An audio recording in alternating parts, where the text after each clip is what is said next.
Buenos días, buenos días con todos. Estamos hoy martes 26 de enero, ya son las 10:05, así que creo que podemos dar inicio el día de hoy. Pero vamos a chequear que todo esto aquí ya, perfecto. Listo, entonces, buenos días. Les decía que hoy estamos ya en la semana 6, martes 26 de enero. Y hoy nos toca ver lo que sería, historia del Perú, ¿ok? Estamos en la semana 6, también semana de examen, entonces por ahí si hay alguna pregunta, tienen el chat como siempre para participar, ¿ok? Bueno, hoy nos toca terminar con lo que serían la fase de autonomía del Perú. Ya se suele encontrar así en los libros, ¿no? Porque de aquí en adelante ya nos tocaría ver, pues, la invasión y conquista del Tahuantinsuyo.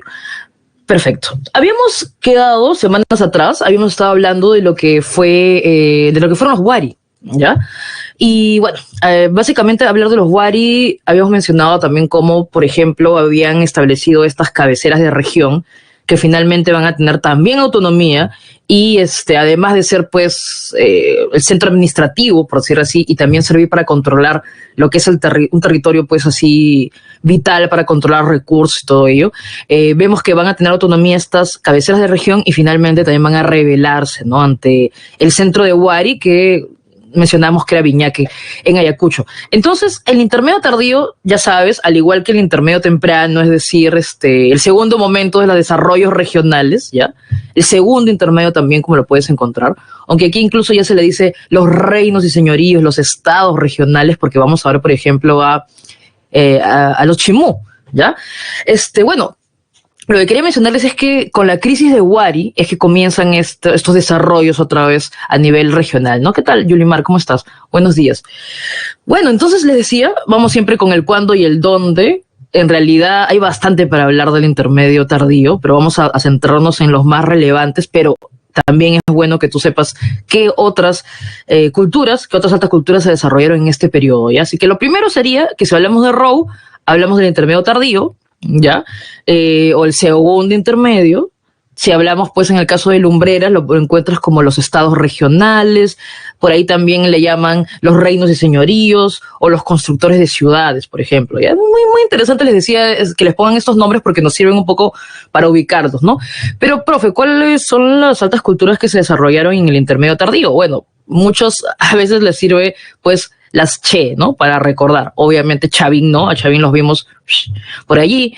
En el formativo medio, en el primer horizonte, pero ahí nos toca ver a la mayoría de las Che, ¿no? Tenemos a los Chancay, Chimú, Chachapoyas, los Chancas, también podríamos hablar, pues, incluso de los Aymaras, los Huancas, los Cajamarca. Vamos a mencionarlos igual, ¿ya? Eso es importante igual que sepas porque de repente, por allí, de acá un par de semanas, hablamos, y los Huancas se aliaron con los españoles y formaron un ejército hispano-huanca y fueron los que básicamente ayudan pues a derrotar a Manco Inca y de repente ¿de dónde aparecieron los huancas, ¿no? Entonces es bueno saber, ya igual los mencionamos. Yo sé que la separata normalmente está dedicada un poquito más a Chincha, un poco más a los Chimú, a Sicán, pero también es bueno que, y por ahí van a aparecer, ¿no? Los reinos aymaras, incluso los collis no aparecen, pero es bueno para la gente pues de Lima Norte, es bueno saber que los collis también se desarrollaron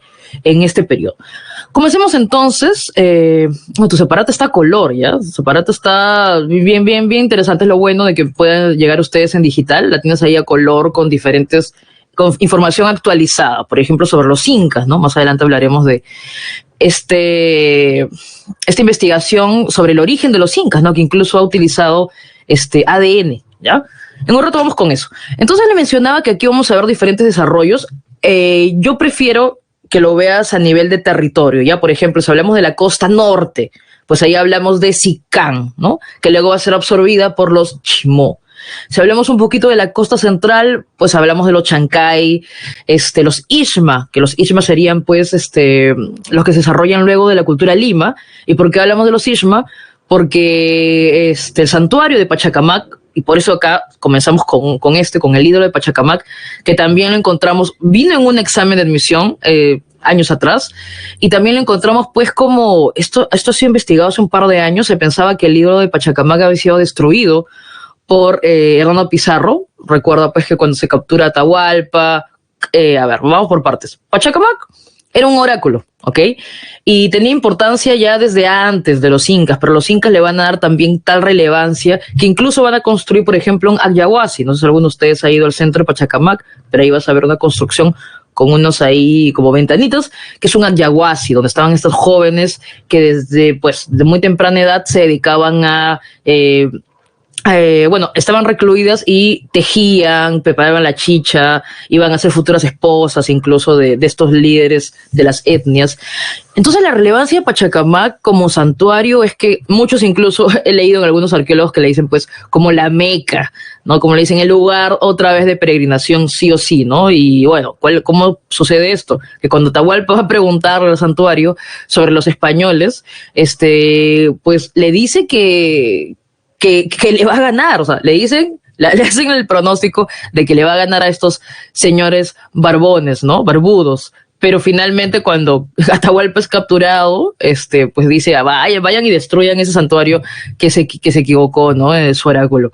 Y bueno, los españoles esperaban encontrar grandes tesoros y sabes que lo que sabemos de los incas básicamente es, aparte de lo arquitectónico, ¿no? O sea, las construcciones, lo sabemos por las crónicas, que son de la colonia, que quizás ya debes haber escuchado en tu clase de literatura. Y bueno, lo que sabemos es que al no encontrar, porque los españoles alucinaban que era un ídolo de oro, ¿no? Y al no encontrar, pues al encontrar que era de madera, como puedes ver aquí, se dice pues que prendió fuego a lo que es el santuario. Pero más bien lo que dicen los arqueólogos es que probablemente era una réplica, ¿no? Porque luego de años se encontró, ¿no? En el siglo XX se encontró el ídolo de Pachacamac, se le hizo el carbono 14 y tiene esa antigüedad, ¿no? Entonces acá vemos pues al ídolo de Pachacamac, que es una divinidad creadora y sobre todo su mismo nombre lo dice, ¿no? Está relacionada con los temblores, exacto, con Pachacamilla, en fin, el Señor de los Milagros, etcétera, etcétera, ¿no? Pero aquí nos concentramos, está relacionado pues con los Ishma, que son, por decir así, pues los que siguen después, los que heredan la tradición de los Lima. Acuérdate que Pachacamac se construye desde el intermedio temprano en la época de los Lima, pero el momento donde se vuelve pues la Meca, como se dice, el centro de peregrinación, es la fase Ishma, que se encuentra justo en el intermedio tardío, ¿no? Y de ahí es absorbido y va a tener relevancia e importancia para la época de los incas, ¿no? Entonces Pachacamac era el que mueve la tierra, por eso está relacionado con los sismos en este caso, ¿ya? Entonces ahí Ishma, Valle del Lurín y el Rímac, y destaca el oráculo de Pachacamac, muy importante, y ahí está el ídolo de Pachacamac. Les decía que viene una pregunta años atrás, ¿ya? Entre las alternativas estaban otras divinidades, pero si te hablan de un ídolo de madera, es Pachacamac, ¿ya? Relacionado justo con el movimiento de la tierra. Perfecto. ¿Qué más? ¿Quién más? Les decía pues que si nos vamos un poquito más a lo que sería costa sur, nos toca hablar pues de los Chincha. Si hablamos de la sierra, están los chancas, los aymaras, los quechuas, los huancas que te decía, los cajamarca, y finalmente en la selva hablaríamos de los chachapoyas, ¿ya? Ok, dicho esto entonces, igual, les digo que van a aparecer, igual hay que hacer menciones honrosas. El intermedio tardío es la época de los estados regionales, ¿no? Vamos a tener los reinos y señoríos, y sobre todo los grandes constructores de ciudades. Vamos a ver, por ejemplo, Chanchá, ¿ya? Pero si vamos, bueno, acá están, pues las menciones honrosas. Los chancas también. Cuando hablamos de los chancas, sobre todo es por el tema de los incas, ¿no? Cuando hablamos de los incas, acuérdate que en un principio solo era un curacazgo, tuvieron una fase regional, en un rato igual lo hablamos cuando veamos los periodos históricos de los incas. Pero ¿por qué los chancas son tan relevantes? Porque tú sabes, pues, no sé, el imperio de los incas duró poco, ¿ya? Pero ¿cuál es la fundación del imperio? O sea, así como hay un Manco Cápac y una Mama Ocllo, si seguimos una de las versiones míticas, legendarias de cómo se fundó o cómo se fundaría lo que más adelante fue el Tahuantinsuyo. Si hablamos del comienzo del imperio, pues tenemos que hablar de Pachacútec. Justo la vez pasada me estaba descargando aquí en la laptop otra vez Age of Empires, que es un juego que me gusta mucho, y en la 2 justo tienes que hacer ahí la campaña de Pachacútec, ¿no? Porque juegas con los incas y lo más importante es Pachacútec. ¿Por qué es tan importante la campaña de Pachacútec? ¿Por qué es tan importante la batalla de Yaguarpampa y todo ello? Justo por que en esta expansión, en este comienzo de expansión de los incas, se van a topar con los chancas, ¿no? Entonces los chancas son estos grandes guerreros que incluso algunos arqueólogos están trabajando allí, tratar de relacionarlo con los wari, por ejemplo, pero lo que nos interesa el día de hoy es que los chancas se van a expandir por lo que es Apurímac, Ayacucho, Huancavelica. Es muy probable que tengan pues mucha influencia, porque acuérdate que todas estas culturas parten de la crisis de los wari y van a estar ahí pues siendo, como se dice, un dolor de cabeza, no permitiendo la expansión y la integración de esos territorios. Y finalmente, cuando Pachacútec vence a los chancas, hablo de la batalla de Yaguarpampa, que incluso hay una pregunta más adelante, porque aquí en esta batalla pues encontramos esta leyenda de estas rocas que finalmente se convierten en guerreros, ¿no? Por ahí también está lo interesante de Tuceparata, es que tiene diferentes fragmentos incluso de lo que fueron, de lo que son estudios sobre los incas. Entonces les decía pues que estas piedras se van a convertir pues en guerreros y así permite que los incas ganen a los chancas, ¿no? Y los chancas, que estuvieron ahí siendo los grandes enemigos, al ser vencidos, es que comienza la fase imperial de los incas. Por eso la importancia de los chancas. Los derrotan los incas, batalla de Yaguarpampa, e inmediatamente comenzaría la fase imperial, porque ya al vencerlos a ellos les permite concentrar mayor territorio, ¿no? Si hablamos de los reinos aymaras, aquí ya vamos un poquito más, como te decía, pues a lo que es la sierra. Nos encontramos, acá tienes que acordarte de los Tiahuanaco, ¿ya? No sé si recuerdas, igual rapidito lo menciono, que cuando cambia el clima, los tiahuanacos se van a la parte más alta, se alejan del altiplano, se retiran, y más bien este territorio va a ser, cuando ya el clima cambia otra vez, permite que este territorio más bien se asiente en los que son los reinos aymaras, ¿no? Por eso nos damos cuenta que tienen algunas similitudes con los tiahuanacos, ¿no? Se establecen en lo que es el altiplano, la meseta del Collao, también se dedican a la ganadería de camélidos, también utilizan, acuérdate, las colonias de los tiahuanaco, también utilizan los guaruguaru. ¿Por qué razón? Porque les decía, se establecen y absorben mucho de las tradiciones tiahuanaco, ¿no? Profe, ¿qué pasó con los tiahuanaco que se retiran?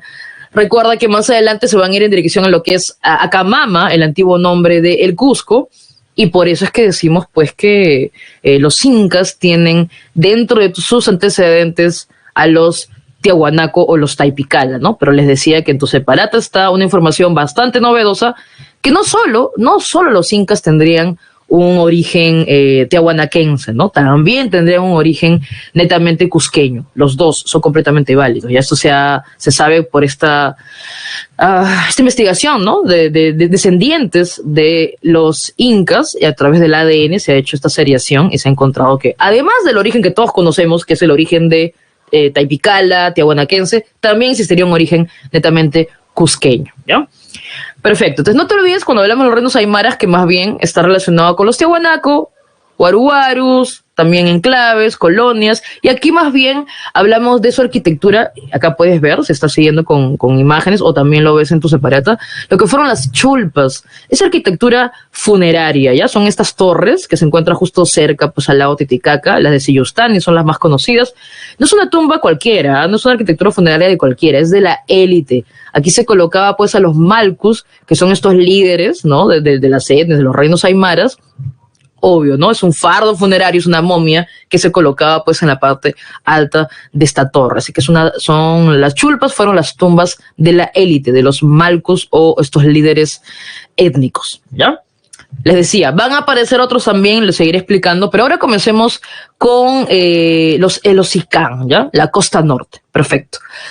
A ver, ¿cuál es la importancia de los Sicán? Lo que pasa es que los Sicán destacan por ser los grandes orfebres, ¿no? A ver, acá también hay una cosita. Profe, ¿por qué me aparece orfebrería? ¿Por qué me aparece metalurgia? ¿Están relacionados?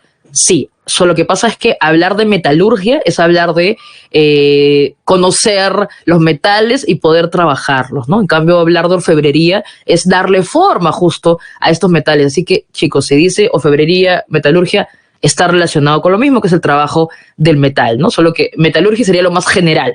Metalurgia es, conocen y pueden trabajar los metales. La orfebrería es ya hablar netamente de la forma que le dan a los metales, por ejemplo, las técnicas que utilizan y finalmente cuáles son los objetos que realizan estos orfebres. Así que se relacionan ambos términos, ¿ok? Entonces les decía que los SICAN, profe, a mí no me suena SICAN. Ya, vamos por partes. El gran investigador de SICAN, ¿no? Sobre todo que ahora está trabajando SICAN, es Izumi Shimada, un arqueólogo de origen japonés, y él más bien nos explica que si observamos el territorio en el cual se han desarrollado los SICAN, ¿ya? Te decía que es costa norte. Ah, profe, por ahí creo que se desarrollaron antes los moche, ¿no? Exacto. Entonces, si utilizamos la lengua Muchik, por ejemplo, recuerdas que hablamos de la lengua Muchik que compartían estas confederaciones, ¿no? De los moche, encontramos el término SICAN, ¿ok? Entonces, SICAN sería utilizando el nombre, o sea, el topónimo, el nombre del lugar en la lengua Muchik, ya sería SICAN. Pero también le podemos llamar Lambayeque. ¿Por qué razón? Bueno, porque Lambayeque me ayuda a ubicarme, porque actualmente también lleva ese nombre, y también Lambayeque me ayuda a explicar un poco de forma mítica, ¿no? A quién sería el fundador de esta región. Entonces, lo primero, SICAN o Lambayeque es la misma alta cultura. SICAN es el nombre que tiene, pues, utilizando la lengua Muchik, es el nombre del lugar, el topónimo significa nombre del lugar, utilizando la lengua Muchik. Perfecto. Por otro lado, tenemos más bien Lambayeque, ¿no? Profe, ¿cómo se relaciona Lambayeque con este fundador que usted me dice? No, ya, aquí hablamos de Nayalamp, ¿ya? Es normal que encontremos en los mitos, en las leyendas de estas altas culturas, siempre un fundador, ¿ya? Siempre es el fundador, pues siempre es un dios así o un héroe, por ejemplo, tipo pues ahí a Paek, que vimos que era gran guerrero. Ya, acá también hay algunas coincidencias y algunas también diferencias. Hablamos del mito de Nayalamp. Nayalamp es esta divinidad héroe, como les digo, que va pues a llegar con toda su élite, o sea, con toda su corte. Si lees un poco sobre la tradición de Nayalamp, bueno, él llega de lo que sería pues el mar, llega con sus embarcaciones, que son los caballitos de Totora, sí, exacto, los caballitos de Totora, que también vamos a ver más adelante en los Chimú, por ejemplo, para que veas cómo comparten esas tradiciones, ¿no? Llega con toda su élite, con mujeres, llega pues con esta gente que incluso tira conchitas por el lugar en donde él va a caminar. Bueno, la idea es que veas que es súper pomposa la llegada, ¿ya? Es un ser, pues, divino, básicamente, ¿ya? Y él, Nayalamp, fundador de lo que va a ser, pues, los SICAN, los Lambayeque, tiene en su mano un ídolo en piedra verde. Este ídolo en piedra verde se llama, pues, Yampayek, ¿ya? Este ídolo en piedra verde se llama Yampayek. Él llega.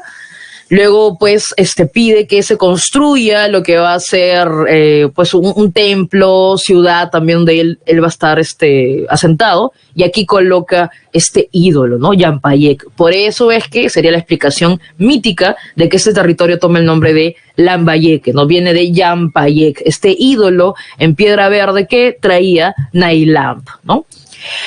Profe, ¿cómo yo sé, pues, Nayalamp, cómo los arqueólogos saben si no han encontrado, por ejemplo, su momia, ¿no? Ya.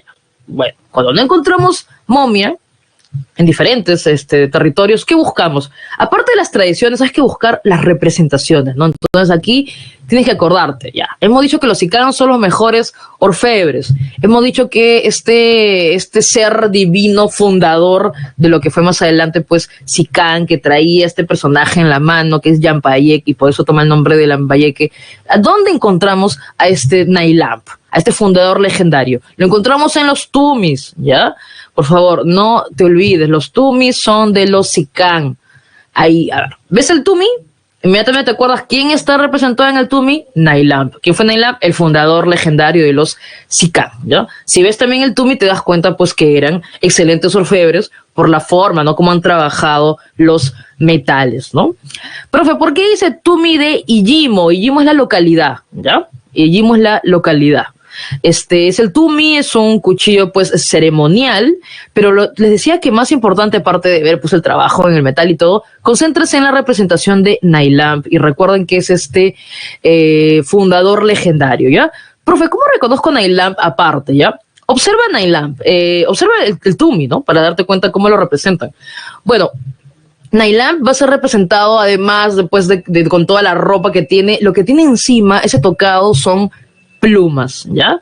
justo hay una pregunta que es la número 1, que viene incluso con una imagen, y Nailamp, incluso el nombre Nailamp, cuando tú buscas un poco, es algo así como una traducción de gallina de agua, ¿ya? Es como un pájaro de agua, así como una traducción así, un poco extraña para algunos, pero ¿por qué?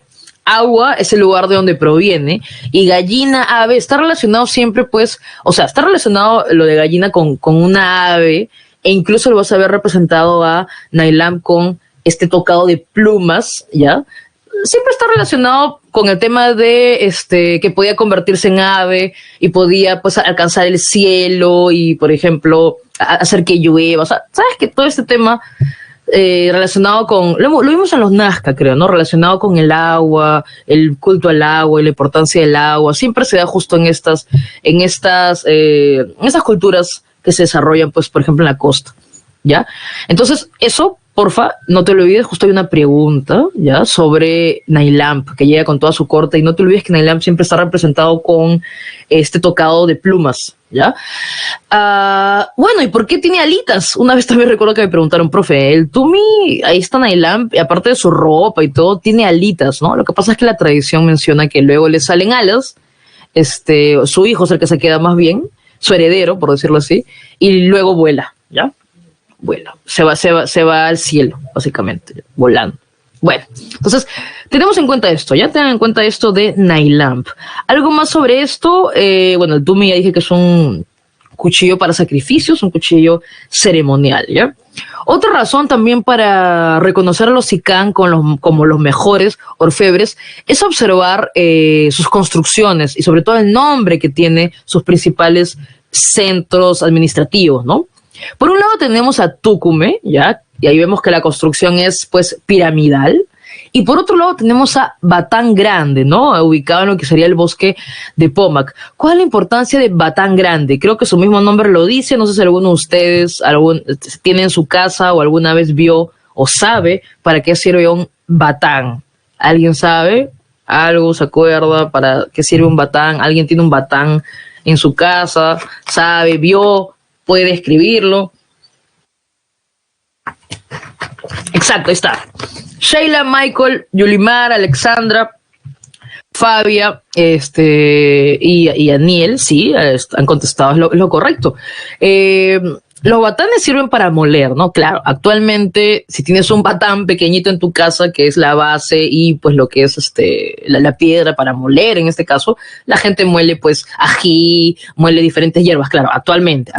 Pero imagínate, se llama Batán Grande este lugar de Sicán, profe, entonces me imagino que es una piedra grande. ¿Y para qué habrá servido esta piedra grande? ¿Para moler qué cosa? Bueno, para moler minerales, ¿no? Justo les estaba diciendo que son los mejores orfebres y justo uno de sus centros administrativos y de producción obviamente fue Batán Grande, su mismo nombre te lo dice. Batán, hemos dicho que es como esta piedra con su base para moler, pero en este caso, bueno, no tengo acá la imagen, pero lo tengo pues en el libro de Izumi Shimada, es un batán, es una piedra enorme, ¿ya? ¿Y para qué servía? Básicamente para moler minerales, lo cual nos dice que Batán Grande fue un centro de producción metalúrgica, ¿ya? Entonces también tengan en cuenta eso. Otra cosa más, profe, sobre los Sicán, también llamados Lambayeque. Bueno, desarrollaron agricultura intensiva por irrigación. Ya sabes cuál es el término de agricultura intensiva. Es una agricultura ya especializada donde yo veo, pues, ¿no? ¿Qué hago? ¿Obtengo agua del subsuelo o hago canales de regadío? En este caso, recuerda que comparte territorio con lo que fueron el asentamiento Moche. Y lo que hacen los Sicán es ampliar los canales de Moche, ¿ok? Utilizaron aleaciones de oro y plata y diferentes técnicas. Ellos son en realidad los mejores orfebres, ¿no? Repujado, cincelado, laminado, grabado, recortado, etcétera, ¿ya? Así que no te olvides, eso es lo más relevante sobre los Sicán o Lambayeque. Dentro de las últimas investigaciones, para ya dejar acá los Sicán y pasar a otra cultura, y eso creo que lo tienes también en tu separata, porque acá ya sabes que siempre PPT está súper mega resumido, si no está acá, está en la separata, está en la página número 2. Aquí encontramos también algo interesante, ¿ya? si en la página 2 es donde está todo lo del Lambayeque o Sicán, ya, está también el Tumi, para que te acuerdes, está pues lo que te mencionaba de Batán Grande, que también existen otras huacas, otras construcciones como es Huaca del Oro, donde se encontró el señor de Sicán, Tucume, que les contaba, ¿no? La Huaca Larga, y lo último que se ha estudiado es Chotuna Chornacap, ¿ya?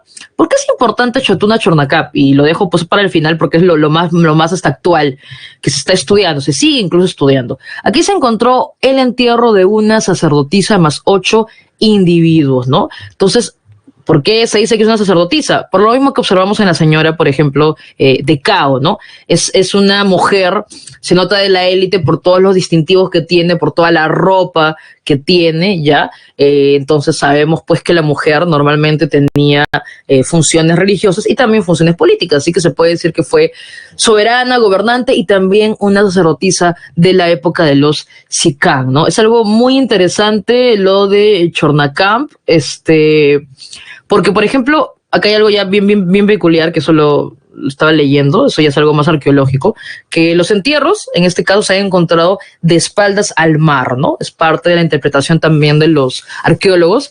Profe, ¿y qué es lo peculiar de que esté de espaldas al mar?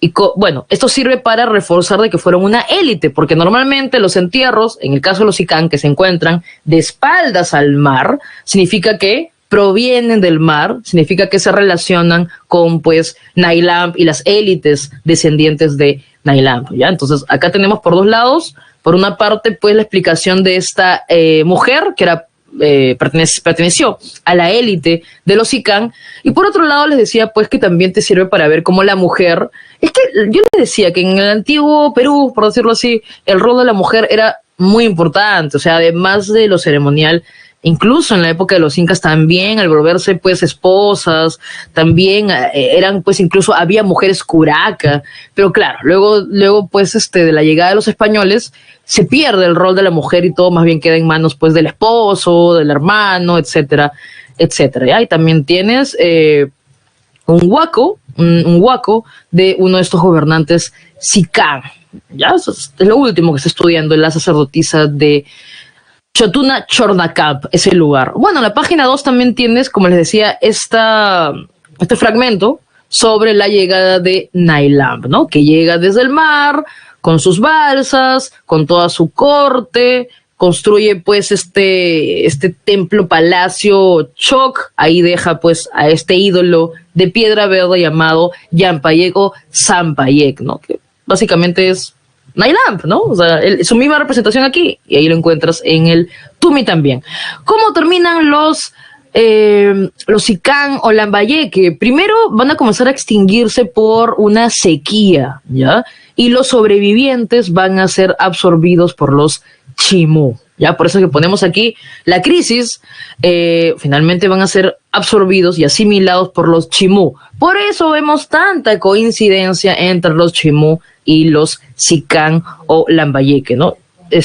Sí, escriban por ahí. Vilma, te veo escribiendo si tienes alguna pregunta antes de que siga avanzando, no hay ningún problema. No, sí está. ¿No hay info? ¿No tienen? ¿Seguros? No me digan que les faltó una hoja. ¿Qué? No me digan que comienza con la página número 3, ¿sí? Por favor, confirmen si comienza con la página número 3. ¿Seguros? Porque yo tengo acá en la página número 2 a los Sicán. ¿No? Dios mío. Ya, sí, por favor, o sea, si quieren igual, o sea, a ver, miren, no se preocupen, yo igual les puedo poner acá la imagen, ya hacen captura de pantalla, pero la idea es que tengan la separata completa, ¿ya? Ya, o sea, no, lo puedo poner, no hay ningún problema. Yo lo pongo así, le explico así, no hay ningún problema, lo puedo subir acá, pero les digo que igual, por favor, pidan, ¿ya? O sea, igual tienen que pedir para que tengan la separata completa. O sea, igual ahí lo piden, ¿ya? Mira, ahorita se carga, no hay ningún problema, ¿ya? Pero igual sería bueno que lo tengan. A ver, ya está procesándose, ya, acá está. Mira. Ya, esta es la primera que todos tienen, ¿cierto? Todas las imágenes. Ya, perfecto.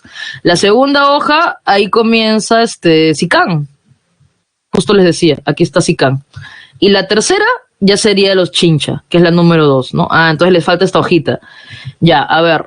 Ya, esa no salió. Ya, y ya, igual lo pongo acá, lo pongo ahí ahí, ¿ya? O sea, igual lo pongo ahí si quieren hacer, esperen,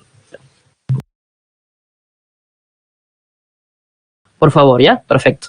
Igual, o sea, está ahí, si quieres lo dejo ya, pero igual, pidan su página 2, ¿ya? Qué bueno que estén ahí atentos, porque siempre la clase tengan ahí al costado su separata, porque hay cositas que no nos alcanza tiempo para mencionarlo aquí en la clase y que está ahí en su separata. Ya, listo. Entonces, regresemos con nuestro PPT, pero igual ya sabes pues que está ahí esa página, ya, listo. Excelente. Hablemos ahora de Chimú, pero ojo, ¿no? Relaciona también con los que les decía, ¿no? Relaciona a los Sicán, porque lamentablemente luego de extinguirse por una sequía, los pocos sobrevivientes van a ser absorbidos por los Chimú. Acá ya te da pues ahí unos datillos sobre los Chimú, ¿no? El decirte que al expandirse finalmente van a absorber, nos habla pues que los Chimú finalmente son un estado pues expansivo, ¿no? Si ves también el mapita, te das cuenta que, bueno, o sea, se va a extender por lo que es esta costa norte, absorbe a los Sicán, que te decía que también tuvo influencia de los moche, por eso vamos a ver algunas similitudes, ¿no? O sea, lo que quiero que entiendas es que no es que una cultura desaparece por completo, se queda mucho de su influencia, sobre todo artística, ¿no? Y cultural, por ejemplo, ya. Hablemos entonces de los Chimú, o también los puedes encontrar como los Chimor, ¿ya? Completamente válido. ¿Dónde se ubicaron? La costa norte. Y en su momento de expansión van a lograr estar desde Tumbes hasta lo que es el Valle de Chillón. El hecho de que te diga que se van a expandir y que son guerreros, obvio, sabes que tarde o temprano se van a topar con, ya sabes con quién vamos, con los incas, ¿no? Entonces, por ahí justo el fin de Chimú tiene que ver justo también con la etapa imperial de los incas. ¿A qué se dedicaron, profesora? Encuentra la similitud con moche, encuentra la similitud con los Sicán, se dedican a la agricultura intensiva, a la irrigación, utilizan también los canales, pero aquí sobre todo hay algo muy interesante, lo que son los huachaques. Los huachaques son las chacras hundidas. ¿Cuál es la peculiaridad de los huachaques? Pues que sirven para contener el agua, y lo interesante de los huachaques es que allí, ¿no? O sea, podemos decir también que Chimú fue una sociedad hidráulica, ¿ya? Estos huachaques o chacras hundidas, que sirve también para aprovechar el agua del subsuelo, ¿ok? Por ejemplo, allí ellos plantaron lo que es la totora, ¿ya? La totora, que la vemos también presente. Profe, ¿por qué? Los caballitos de totora sirvieron, por ejemplo, para hacer balsas para la pesca, ¿ya? Así que tengan en cuenta. Lo interesante de la totora es que, la misma totora almacena agua y la totora también estabiliza el suelo y controla las inundaciones, ¿ok? Pero ojo, los Chimú tienen los huachaques, pero también tienen los canales de regadío, ¿ok? Te hablaba de la totora. Acá también hay en la imagen pues una representación de un caballito de totora, para que veas que estas balsas que desarrollaron ellos, fabricaron, sirven para transportarse, también para la pesca. Hasta la actualidad, chicos, no se han tenido la suerte de ver que todavía es mínima, ¿ya? Pero todavía existe la pesca artesanal en balsas de totora, ¿ya? Pero es mínima, ¿ya? Está desapareciendo en realidad en el Perú, y obviamente también servía para tener contacto comercial con otras culturas, ¿ya? ¿Cómo nos damos cuenta que es, profe, un imperio costeño, por decirlo así? ¿Cómo nos damos cuenta que está en plena expansión? Bueno, porque siempre tiene un centro administrativo, ¿no? Un lugar de poder y luego construcciones alrededor, ¿no? Estamos hablando de Chan-Chan. Su capital, ubicada en lo que es Trujillo, es la ciudad pues de Chan-Chan, la ciudad de barro más grande de América. Estamos hablando de aproximadamente 20 kilómetros cuadrados, ¿no? ¿Qué fue Chan-Chan, profe? Un centro religioso, un centro administrativo, un centro de producción. ¿Ok? ¿Fue el único? No, también se encontraron otros como Galindo, Farfán, Cabeza de Vaca, El Brujo, para que te acuerdes un poco de los moche, y Túcume, para que recuerdes a los Sicán, para que veas que finalmente los Chimú absorben todo ese territorio, ¿ya? Justo ahí también está mencionado todos los pueblos que llegan a someter por la extensión que tienen los Chimú. Hablamos desde el norte, pues encontramos a los Tumpis en Tumbes, a los Tayanes en Piura, a los Sicán, ¿no? En Lambayeque, e incluso ya, acuérdate que llegan hasta el Valle de Chillón, a los Chancay también los llegan a someter. Son guerreros, ¿ya? Son pues un imperio en plena expansión, pero logra expandirse solo en la costa, ¿ya? ¿Qué más encontramos en Chan Chan? Y acá hay un planito de Chan Chan. Lo que se encuentra en Chan Chan son diferentes pirámides, ¿no? También construcciones piramidales típicas de la costa. Hay una parte que es el área monumental, la ciudadela, por decir así misma, y encontramos diferentes pirámides. Lo que han estudiado los arqueólogos es que estas pirámides son como que sobrepuestas, ¿no? Lo cual indicaría que más bien cada pirámide estaría relacionada pues con una familia, ¿no? Y luego cuando ya gobierna la siguiente familia construye su pirámide, ¿no? Por eso que se han encontrado diferentes en el área monumental, diferentes construcciones piramidales, ¿no? Entonces, por un lado está el área monumental, como les decía, las ciudadelas o las pirámides. Por otro lado está el área intermedia, donde vivía pues la población con cierto estatus, y por otro lado está el barrio, por decirlo así, más popular, donde vivía el pueblo, vale la redundancia, ¿no? Pero acá ves las diferentes construcciones, está ahí, ¿no? Las diferentes construcciones, en el área monumental, sobre todo, ¿ya?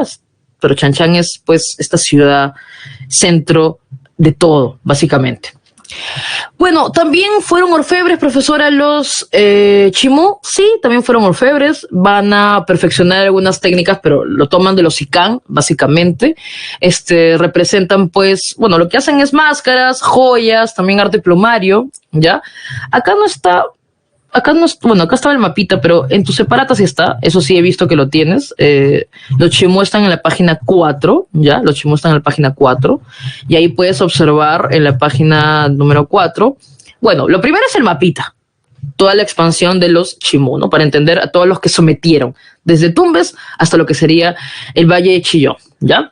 Por otro lado, también ahí puedes ver los frisos de Chan Chan, ¿no? Están los frisos, estos relieves que representan a diferentes animales, a diferentes, pues, representantes de la fauna, ¿no? Estamos hablando, pues, aves, también hay incluso en los frisos de Chan Chan, hay peces, ¿ya? También encuentras incluso, bueno, acá está el ejemplo, ¿no? Acá hay algunas aves, que ya por ahí encuentras un pelícano, quizás. Hay también los peces que encontramos en Chan Chan.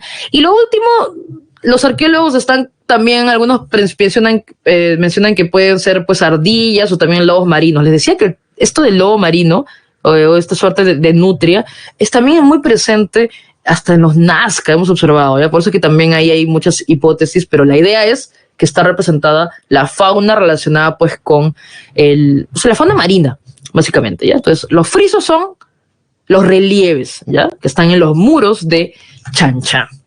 Además, también en Chan Chan se encuentran figuras antropomorfas, ¿no? Hechas en madera, que son, justo están en las entradas, son los llamados guardianes, ¿no? También sería una muestra de, una manifestación cultural, ¿no? Una muestra de escultura. Estas piezas en madera, estas tallas en madera de los guardianes, ¿ya?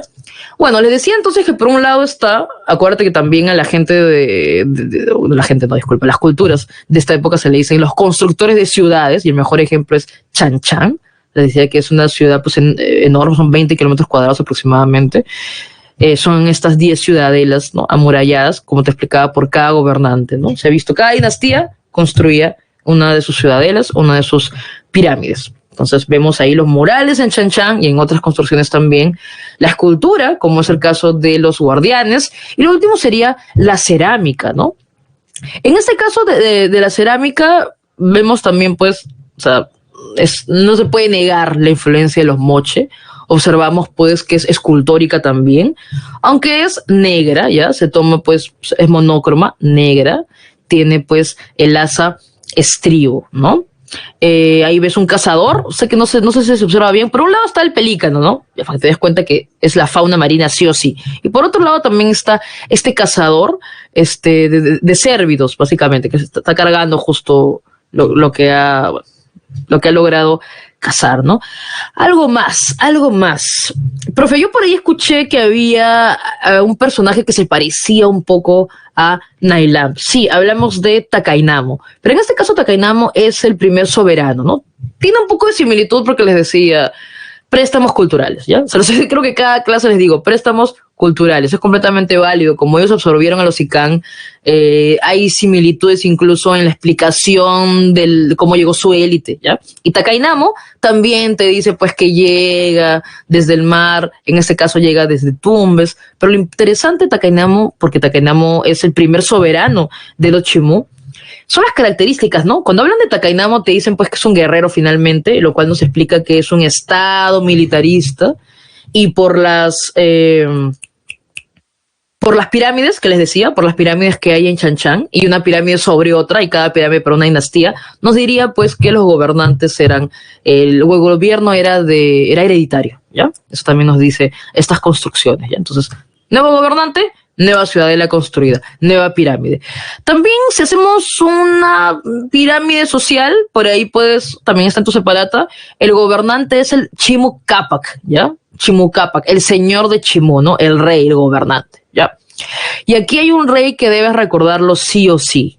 ¿Por qué? Porque está relacionado con su fin, ¿ya? Con el fin de los Chimu. Aquí tienes que acordarte de este Chimu Capac, de este gobernante que fue Michancaman, ¿ya? ¿Por qué es importante, profe, este personaje? Les decía, plena expansión, es, por decir así, un imperio costeño.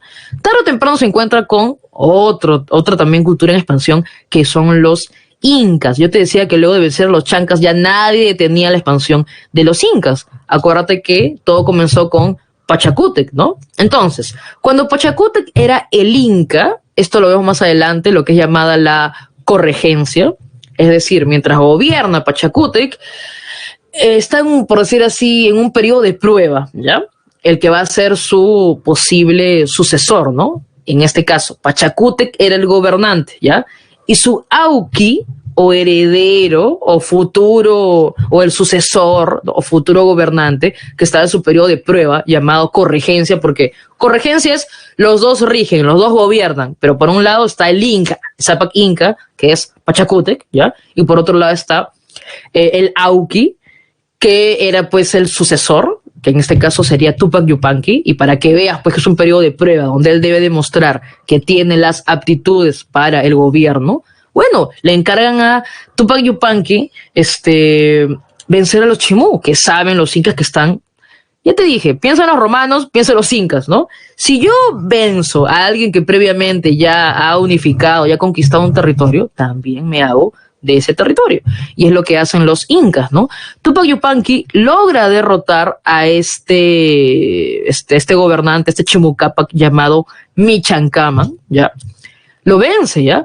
Bueno, lo que pasa es que va a rodear lo que es la ciudad y va a obligarlos a que se rindan, como destruyendo o interrumpiendo los canales de irrigación. Por eso te decía que además de los huachaques, también te acuerdas de que ellos utilizan canales de irrigación, ¿ya?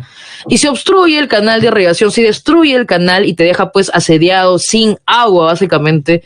Bueno, estás obligado a renunciar, ¿no? Y es lo que logra Tupac Yupanqui. Tupac Yupanqui logra derrotar a Michancaman. Y estuvieron resistiendo bastante tiempo los incas, los Chimú, ¿ya? Los Chimú, pero bueno, lamentablemente el golpe final fue esto, ¿no? Dejarlos ahí, desabastecidos, ¿ya? Dejarlos desabastecidos de el agua, ¿ya?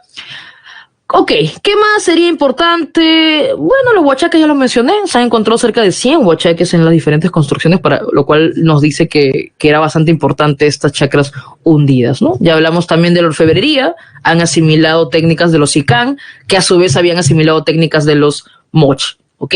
Acá hay algunos acá y sobre todo en tu separata, ¿ya? Y en la separata hay toda una página, sí, ahí la página 5, toda la parte de arriba está, ahí justo hay una foto bien interesante de un ajuar de la élite Chimú, ¿no? Es una foto del Museo Larco. Puedes ver, pues, por todas las diferentes técnicas de laminado, de repujado, y vas a ver ahí en los tocados, en estas orejeras y en estas narigueras, ¿no? También que vas a encontrar en las pecheras. Ahí, sobre todo, observamos la riqueza de la metalurgia en el ajuar, o sea, la ropa, ¿ya? La vestimenta de la élite Chimú. Y su metalurgia, ya habíamos mencionado, su cerámica, ya habíamos mencionado también, es una cerámica, ¿no? Hace estribo, básicamente negra, de forma escultórica, ¿ya? Su culto está relacionado con el mar, ¿no? Ni es el mar, Chi es la luna y Chan es el sol. Y los Chimú se caracterizan por realizar grandes sacrificios humanos, sobre todo de niños, ¿no? No sé si los mencioné, fue en otro salón, pero es bastante común sacrificar sobre todo a niños o en todo caso adolescentes, o sea, la idea es que sean bastante jóvenes y son sacrificios mucho más preciados, ¿no? No porque sean puros.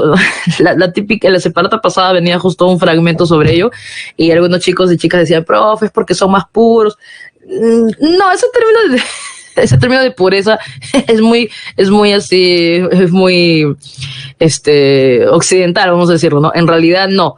La idea es que es mucho más preciado porque no te das cuenta que cuando alguien fallece bastante joven, la gente dice, uy, estaba en la flor de la vida. No sé si te das cuenta, es un mejor, por decir así, obsequio a los dioses por lo mismo de que le quedaba mucho por vivir. Ya, o sea, la idea era mucho más preciado, sobre todo estos sacrificios humanos de niños, básicamente, ya, niños y adolescentes. Y acá vamos a encontrar, sí, los chimú tienen un ranking ahí, ya han superado ahí, tienen unos cuantos tops de los más grandes sacrificios que se han encontrado, ya, sobre todo de niños y adolescentes.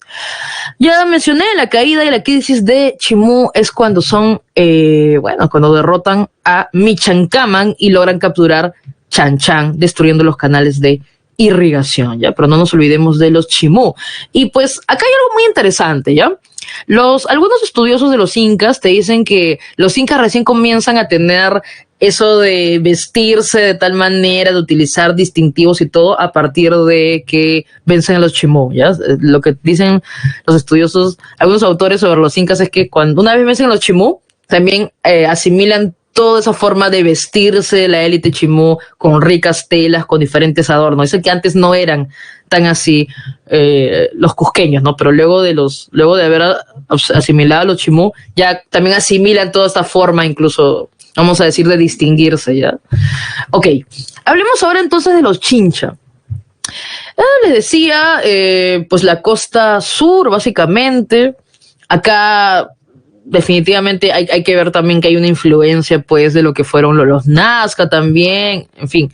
Pero van a tener su propia actividad, ¿ya? Por lo cual, incluso si te viene, pues, algo sobre los Chincha en el examen, podría venirte por un lado, pues, su xilografía, sus tallas en madera, pero sabes que un clásico es hablarte de estos ejes comerciales que habían desarrollado los Chincha, ¿no? Bueno, antes de ir a eso, vamos por partes. Fue un gobierno teocrático, pero su principal importancia y relevancia, por la cual incluso los incas van a querer... Tú sabes que los incas sometían a los pueblos de dos maneras, ¿no? O sea, los Chimú, como los Chimú resisten y son guerreros, a la mala va con los Chimú, ¿no? Pero sabes que normalmente los incas te decían o te sometes pacíficamente o más bien te vencemos de manera militar, ¿no? Y en el caso de los Chincha, los Chincha se van a someter pacíficamente, pero los Chincha van a ser muy apreciados en la corte de los incas, ¿no? En un rato vamos a hablar, pues, de lo que es esta nobleza periférica que suelen decir, o esta nobleza advenediza, que son las élites absorbidas por los incas, pero hay algo muy interesante en el caso que te mencionan los cronistas, ¿no? No sé si habrás escuchado, pues, que en la captura de Atahualpa, ingresa, pues, a la ciudad Atahualpa, pues, cargado en sus andas, en su litera de oro, y luego te dicen que detrás de Atahualpa ingresa otro señor que también anda en litera, no es de oro, sino más bien en litera de plata, y es el señor Chincha, lo cual te dice que fue una de las élites bastante apreciadas por los incas, sobre todo porque los Chinchas, como te digo, manejaban estos ejes comerciales, ¿no? Pero antes de hablar de eso, ¿qué más tenemos que mencionar sobre los Chinchas? Bueno, ya te decía, ¿no? Es un gobierno teocrático, el gobernante es el Chincha Cápac. Cápac es señor, ¿ya? Y así como he dicho Chimu Cápac hace un rato, ya Chincha Cápac también es el señor de los Chincha. Hace un rato Chimu Cápac, el señor de los Chimú, ¿ya? Perfecto. Es un gobierno teocrático, pero el poder finalmente, los que tienen la influencia política, es la élite comercial, ¿ya? Sus construcciones son de adobe, sus construcciones son altas, por eso es que se llaman, pues, el cerro, pues, te dicen la Centinela y Tambo de Mora, sobre todo por donde están sus construcciones son altas, por eso se le dice la Centinela.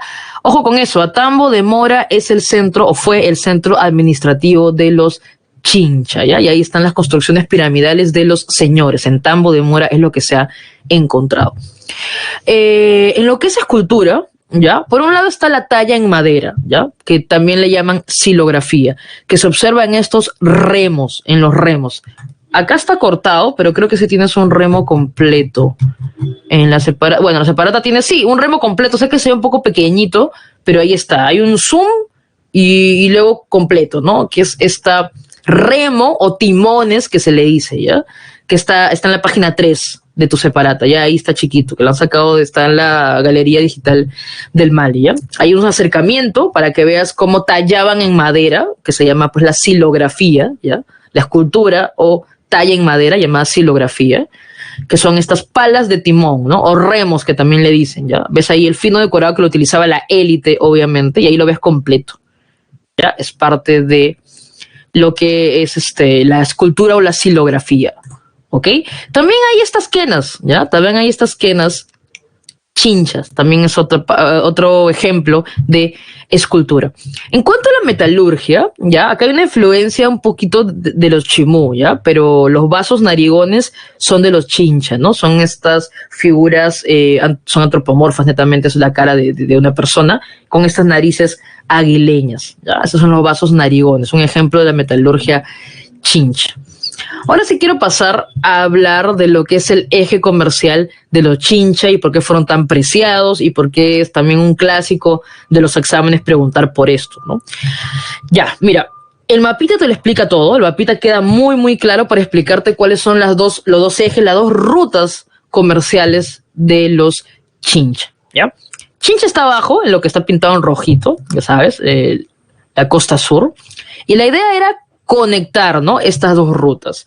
Una es la ruta terrestre, ya que se hace, obviamente, ya sabes, con camélidos americanos, ¿no? Ya, con eso se hace, ya, terrestre. Desde Chincha hasta el altiplano, ¿ya? Por ejemplo, básicamente allí, ¿con quién comerciaba? Pues con los aymaras, ¿no? Charqui y cobre, ¿ya? Básicamente, pero en verdad sabes que también hoja de coca, telas, etcétera, etcétera, ¿ya?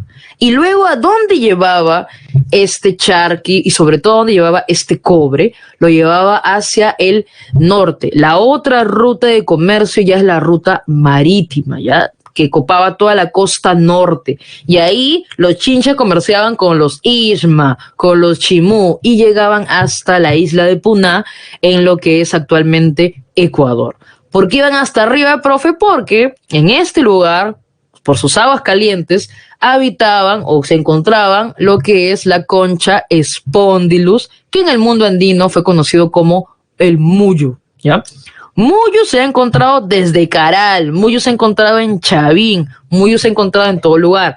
Lo mencionamos también. ¿Por qué es tan importante el muyo, profesora? Porque por el efecto, como se dice, termorregulador que tiene, ¿no? O sea, sencillo. El muyo vive pues en aguas cálidas, ¿no? Entonces ya sabes que si el muyo lo ves un poquito más al sur, es que la temperatura del agua ha cambiado, o sea, lo relacionamos con lo que sería el fenómeno del Niño, ¿no? Entonces, por un lado tiene una explicación científica, ¿ya? Que el muyo puede explicarme cuando haya pues un cambio climático, ¿no? Un cambio de clima, sobre todo la temperatura de las aguas, ¿ya? Pero por esta razón es que se vincula, ya sabes con qué, ¿no? Se vincula entonces, profe, como es importante y es un indicador natural, por ejemplo, de que cambia la temperatura del mar, ya te imaginas con qué lo relacionaron en el mundo andino, ¿no? Lo relacionan con el culto al agua. Entonces, el muyo lo encuentras en todos lados. Es un artículo, como se dice, ceremonial. Culto al agua, tiene que estar ahí el muyo en todos lados. Por eso incluso en las narraciones se menciona como si el muyo fuera el alimento de los dioses, ¿no? Entonces, incluso algunos autores te dicen que los incas se interesaron por conquistar lo que es el norte, lo que sería pues Tumipampa, por ejemplo, donde Huayna Cápac se establece.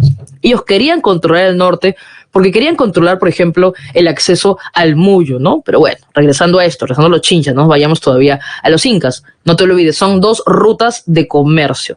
La ruta que va, ¿no?, desde los Chincha, la costa sur, hacia la Sierra Centro y Sierra Sur, donde va a encontrarse con los aymaras, donde va básicamente a obtener hoja de coca, telas, cobre, charqui, sobre todo que es la carne seca, es la ruta terrestre, ¿ya?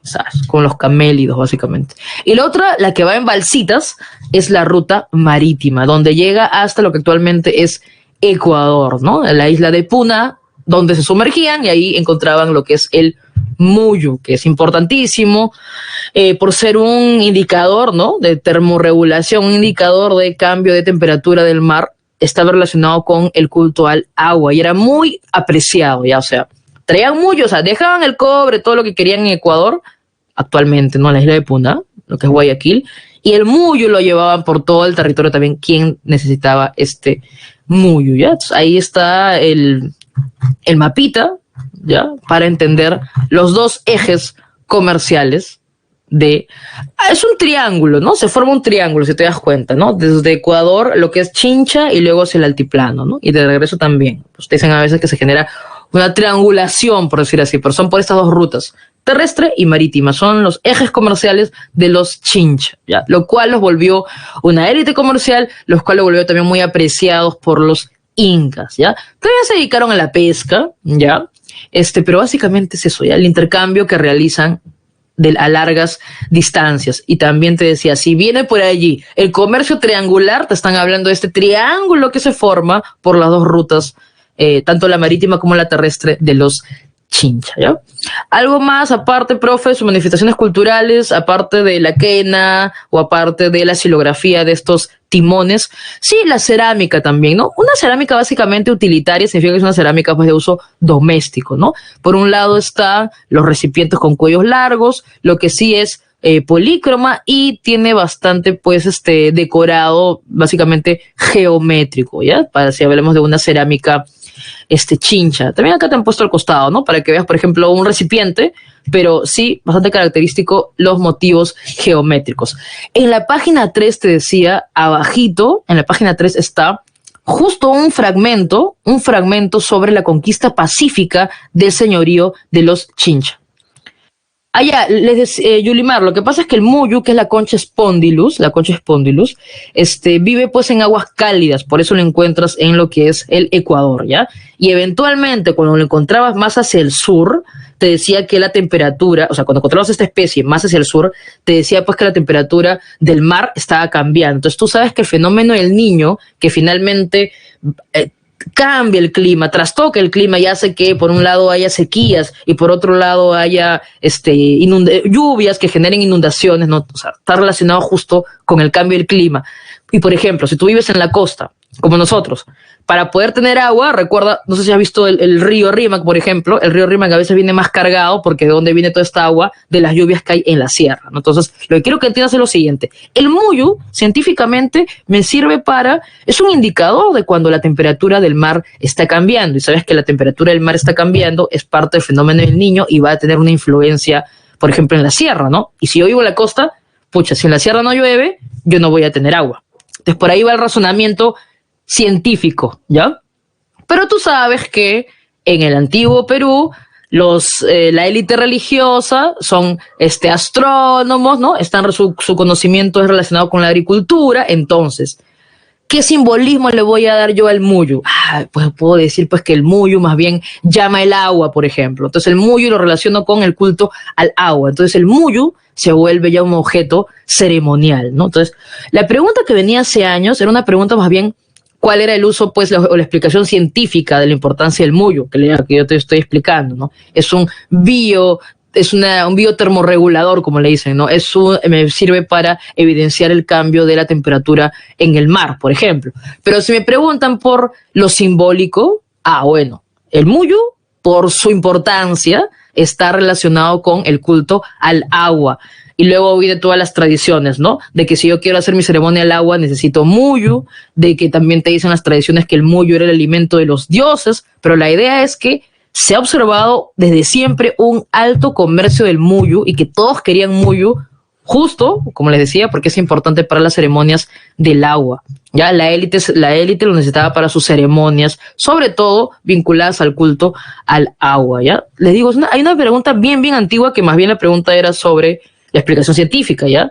Pero aquí, para que tú entiendas por qué, profe, los chinchas se van hasta arriba a traer el muyu, es porque todos necesitaban el muyu, ¿ya?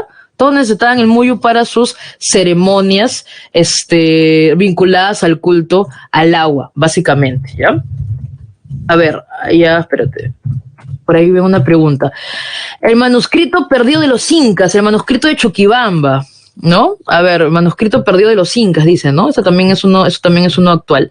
Y sí, por favor, que eso recuerda bien lo de Muyu, porque es un clásico, ya desde siempre ha existido este comercio del Muyu, ¿ya? A ver, su compañero pregunta sobre el manuscrito perdido de los incas, ¿no? Que seguro, si es el manuscrito perdido es porque lo han regresado de algún país, supongo, ¿no? Dice, fue encontrado en Brasil, lo tenía una familia y luego regresó, ¿no? Es un manuscrito... Ya, sí, lo que veo es eso, ¿no? Lo que veo es que es un manuscrito que ha regresado al Perú porque, bueno, ya te imaginas, ¿no? Ha regresado otra vez, ha sido recuperado por la Biblioteca Nacional del Perú, ya, y es un documento escrito por un descendiente directo de los incas, ¿ya? Y es del siglo XIX.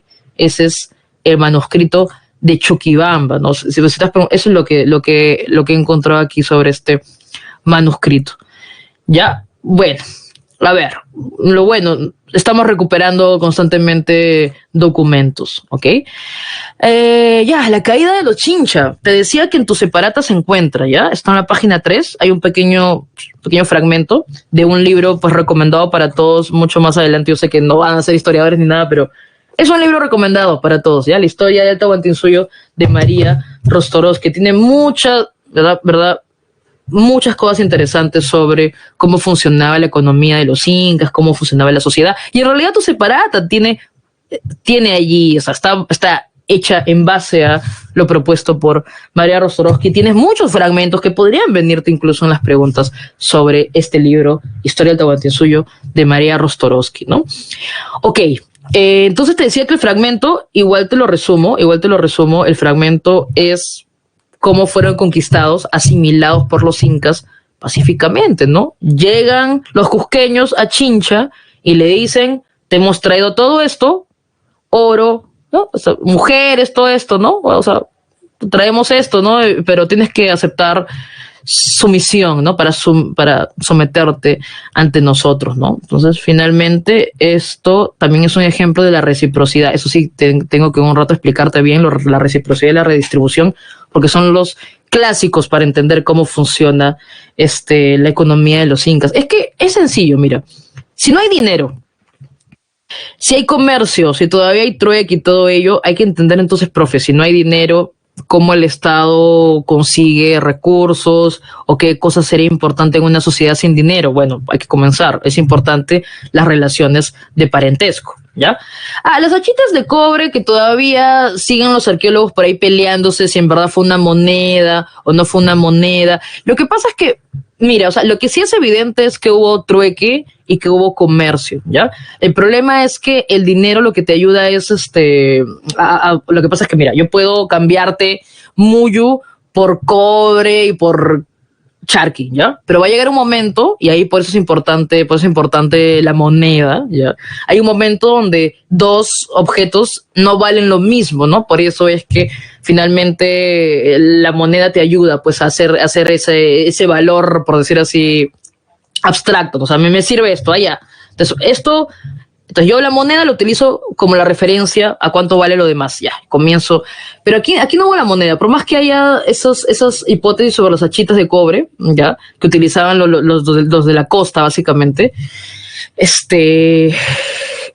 los chimú, todavía eso está, mira, no lo ponemos en la separata porque está en mucha discusión, ¿no? Más bien lo que sí todos están de acuerdo es que en una economía como la del mundo andino no hubo moneda, más bien lo importante, ¿qué cosa eran? Las relaciones de parentesco, porque finalmente el ayu era la fuerza de trabajo, ¿no? Y más bien acá ya hablamos de lo que va a ser la reciprocidad y la redistribución. La reciprocidad para intercambiar bienes y trabajo, y por otro lado la redistribución que permite que el Estado acumule todo lo que necesita para luego también redistribuirlo, ¿ya? Sobre los incas se han dicho muchas cosas, ¿ya? Pero lo que sí es un acuerdo, ¿verdad? Y lo vemos en Murra, lo vemos en Rostorovsky, es los dos principios de la reciprocidad y la redistribución.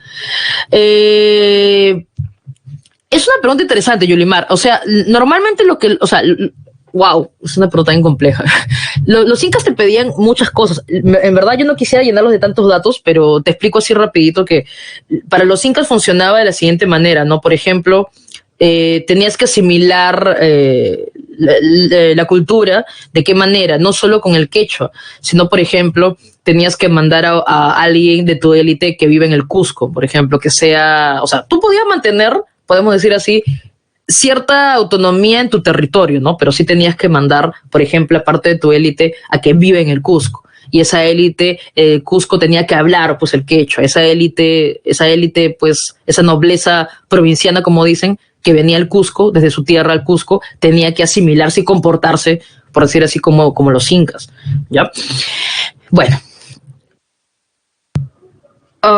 ya, mira, Frank, para no también enfrancarnos en esto, solo hay dos maneras, ¿ya?, de asimilarte los incas, como te decía. Que tú, como los chincha, te sometas a ellos, y claro, no es gratis. Ahí viene lo de la reciprocidad. En esta separata ya no ha venido lo de la reciprocidad en Fragmento, se ha venido en otras, pero la reciprocidad es importantísima y permite que los incas se vuelvan un imperio.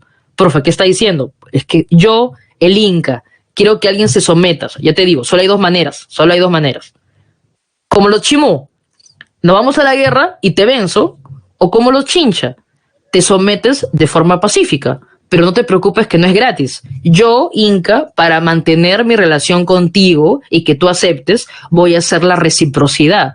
¿Qué es la reciprocidad? Te voy a llevar telas finas, te voy a llevar cántaros, te voy a llevar objetos de oro y te voy a llevar mujeres del Yaguasi para que sean tus esposas. ¿Ya? Ahí ves la importancia también de la redistribución. ¿Por qué razón? Porque la redistribución le sirve al Estado, o sea, al Inca, para acumular todo. O sea, el Inca recién es poderoso cuando tiene sus colcas, cuando tiene sus depósitos llenos, ¿ya? Y quiero que entiendas que eso no fue sencillo. En un principio los Incas solo eran curacazgos nada más, para que se vuelva un imperio. Además de vencer a los chancas, necesitaban que se sometan las élites, ¿ya? Entonces hay élites que se someten a las buenas, como los chincha, pero hay élites que no se someten, pues, como los chimú, tienen que ser vencidos, o por ejemplo, pues, los chachapoyas también. O sea, hay algunos que son súper belicosos que a las malas se someten, ¿ya? Y son los que están allí esperando que alguien venza a los incas para luego darles la estocada final, como son los huancas, ¿no? Te mencionaba que los huancas, incluso actualmente la ciudad, pues, o sea, Huancayo, debes saber tú que le dicen, pues, la ciudad incontrastable, creo, por lo mismo de que estuvieron ahí los incas, ahí, y finalmente no pudieron conquistarlos, ¿no? Entonces, bueno, ahí les digo que siempre hay dos maneras, ¿ya? Entonces, sí, no tanto casarse con alguien de la nobleza, entregaban, por ejemplo, las mujeres, sí, entregaban las mujeres de la Yaguasi como sus esposas, y las mujeres de la Yaguasi no son cualquiera, o sea, son, claro, son a veces son de la nobleza, son jovencitas desde muy temprana edad seleccionadas para, como les digo, formarlas para ser futuras esposas de líderes de la nobleza provinciana, de líderes étnicos, les enseñan a hacer la chicha. La chicha es importantísima. Hay un libro bien chévere que se llama Viviendo con el Inca, porque la reciprocidad es, yo te regalo todo esto y vamos a la ceremonia en la plaza principal y bebemos la chicha, y es la manera como se cierra el pacto. Lo que pasa, chicos y chicas, es que el mundo de los incas es muy interesante, pero lamentablemente con los españoles llegaron cosa que no entendían, cosa que la simplificaban, ¿no? O sea, ellos no entendían cómo este Villac Humo, por ejemplo, ¿no? El Villac Humo era el sumo sacerdote, para ellos eso era del demonio, ¿no? Para eso ellos era el demonio, entonces, ¡guau! O sea, ya sabes todos los cargos que le pusieron, por ejemplo, a Atahualpa, ¿no? Entonces, igualito, de los pisos ecológicos, cosa que no entendían los españoles, cosa que la transformaban. Y, por ejemplo, cuando los españoles observaban estas, o les contaban sobre estas ceremonias, para ellos eran, pues, ociosos, para ellos eran ebrios, borrachos, mil cosas, ¿no? No entendían que la superioridad de los incas era básicamente la reciprocidad, ¿no? Es que donde no hay dinero, como te digo, lo más importante son los lazos. Lo más importante es, como les digo, el que yo acumule, el que yo tenga mis almacenes llenos, porque ese es el poder que yo tengo. O sea, la gente me va a seguir siendo mi aliado porque yo tengo que entregarle, ¿ya? O sea, más o menos creo que lo comprendas así. las bases son la reciprocidad y la redistribución, y así funcionó el imperio de los incas. Sí, duró poco tiempo, pero te digo que también hay que tener mucho cuidado con lo que dicen los españoles, porque cosa que no entendieron, cosa que los cronistas no sabían pues cómo explicarlo. Hay cosas muy complejas que simplemente no supieron explicar los cronistas, y que recién se están entendiendo pues analizando a sociedades que siguen repitiendo los saberes ancestrales de la época de los incas, ¿no? Bueno, entonces dejemos ahí los chinchas. Ya estamos comenzando a hablar de los incas, ¿no? Ya estamos comenzando a hablar de los incas, ¿no? Pero no olvidemos a los chancay, ¿no? Mención honrosa a los chancay, costa central, se dedicaron a la pesca artesanal, la agricultura, también hay tallas de madera, arte textil, pero ahí lo más importantito sobre los chancay, acuérdate de este personaje que fue la mascota de los Juegos Panamericanos y Parapanamericanos. Hablamos de los cuchimilcos, ¿no? Los cuchimilcos eran estos ídolos antropomorfos de la cerámica chancay, que eran amuletos y también objetos de culto, ¿no? Son unas figuras masculinas y femeninas que están con sus manitos así, ¿ya? Los cuchimilcos.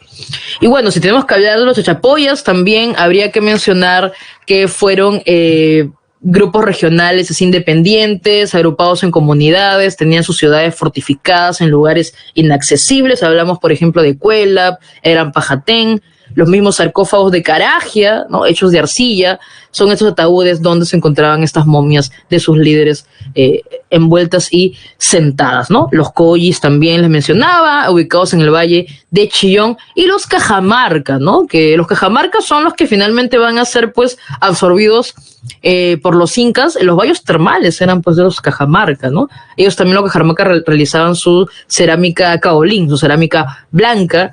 Tenían pueblos fortificados también, entre ellos Tanta Rica, y su dios, su divinidad principal era Catequil, ¿no? El dios de la lluvia. Perfecto, ya, perfecto. Comencemos entonces con el Tahuantinsuyo, que ya hemos estado mencionando cosas sobre los incas, ¿ya?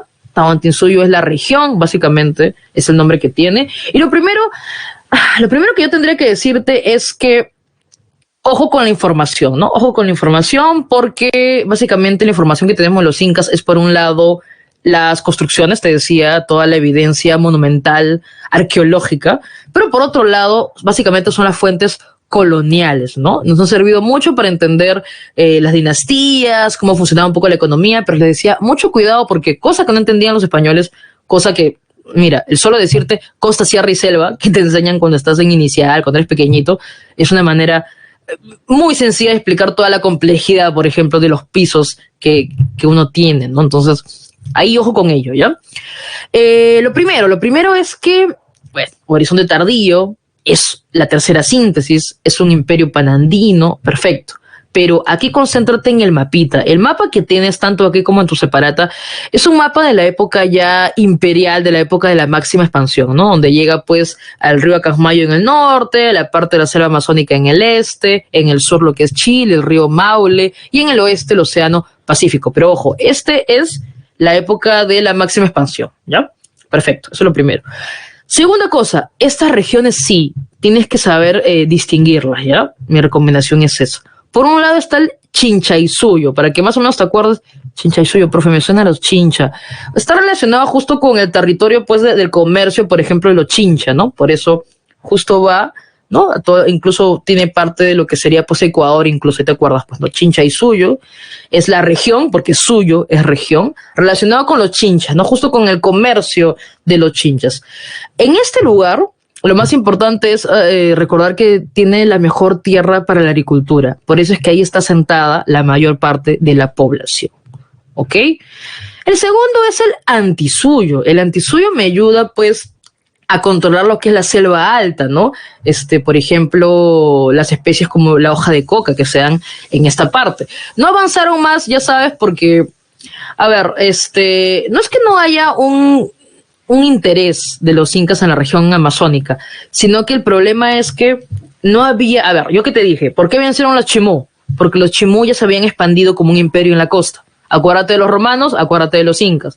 Entonces, no existía una alta cultura que hubiera unificado a toda la Amazonía, si no los incas también hubieran ido a por ellos, ¿ya? Así que básicamente lo que ocurría en la Amazonía es que, por ejemplo, ¿no? Te mencionaba los chachapoyas, que por ejemplo se desarrollaron en la Amazonía. Entonces, la idea es que había diferentes comunidades que básicamente para los incas era desgastarse, ¿no? Desgastarse en diferentes enfrentamientos. Los incas preferían, ya hemos dicho, ¿no? No siempre la guerra es cara, ¿ya? La guerra es cara. Por eso tenían dos opciones, a la guerra o se someten pacíficamente y la reciprocidad y ¡pum! Regalos para ti, ¿ya? Por decirlo así, de una manera muy sencilla, porque sabes que estamos simplificando esto. Fue una pregunta también, ¿no? De hace 2 años, creo, vino en el general una pregunta sobre por qué los incas no habían conquistado la parte amazónica y era básicamente porque no había un poder central, ¿no? Había diferentes, aparte de que es complejo y difícil el espacio, ¿no? El ambiente, la costa. Disculpa, la sierra es difícil, la selva, lo siento, la selva, se me mezclan todos los relieves aquí. Aparte que es difícil el paisaje y todo ello, esa era una de las alternativas. Sobre todo era porque no había un poder central, ¿ya? Era, te digo, o sea, no sé si queda clara esta idea, ¿no? O sea, los incas vencen a los chimú porque ya previamente los chimú habían unificado o se habían expandido por lo que es la costa. En cambio, en la Amazonía, lamentablemente, no pasaba así. No había un gran imperio en la Amazonía que ya haya unificado el territorio para que solo, boom, los venzan los incas y ya todo funcione y tengan copado ese territorio, ¿ya? Por eso es que vemos que el Antisuyo, básicamente, es solo la selva alta, ¿ya? Y más allá no se internan, justo porque, además de que la selva es un territorio difícil, además, sobre todo, porque no había un poder central, había diferentes comunidades, ¿ok? Luego está el Collasuyo. El Collasuyo, que llega pues hasta lo que sería parte de Argentina, de lo que es Chile, acá es la región más grande, ¿ya? Pero ojo, más grande, pero básicamente dedicada a la ganadería, ¿ya? Acuérdate que donde está, la que tiene mejores tierras, donde está la gente, es el Chinchaysuyo, ¿ya? Luego está el Collasuyo, que lleva justo su nombre por los collas, que son estos reinos aymaras, ¿ya? Justo pues en la parte allí sur, ¿ya? Y el Contisuyo es la región más pequeña, pero es la que sirve pues de acceso desde lo que es el Cusco, parte de Arequipa, hacia lo que es la costa, ¿ya? Perfecto. Esos serían entonces las 4 regiones, los 4 suyos, porque Tawa, que significa 4, Tawa, Inti, Suyo, significa las 4 regiones unidas, ¿ya? Las 4 regiones unidas. Algunos te dicen que es Tawa, Inti, Suyo, las 4 regiones del sol, pero bueno, de acuerdo a la traducción, sería más bien Tawan, ¿no? Insuyo, que sería algo así como que las 4 regiones unificadas, ¿ya? En verdad acá la idea que entiendas es que son 4 regiones. Profesora, ¿son 4 regiones al azar? No. En el mundo andino, sobre todo, para los incas, existe lo que es el dualismo. Lo mencioné que desde Chavín existía. El dualismo, tu otra mitad, tu complemento, ¿no? Como que tú te miras al espejo y ahí te encuentras, ¿no? Tu complemento, o sea, se ve, es como que tu contrario, pero a la vez tu complemento. Entonces, por eso es que hay 4 regiones, porque son 2 mitades y a la vez 2, ¿no? O sea, si te das cuenta, dividen 2 primero y luego en otras 2, por eso son las 4, ¿ya?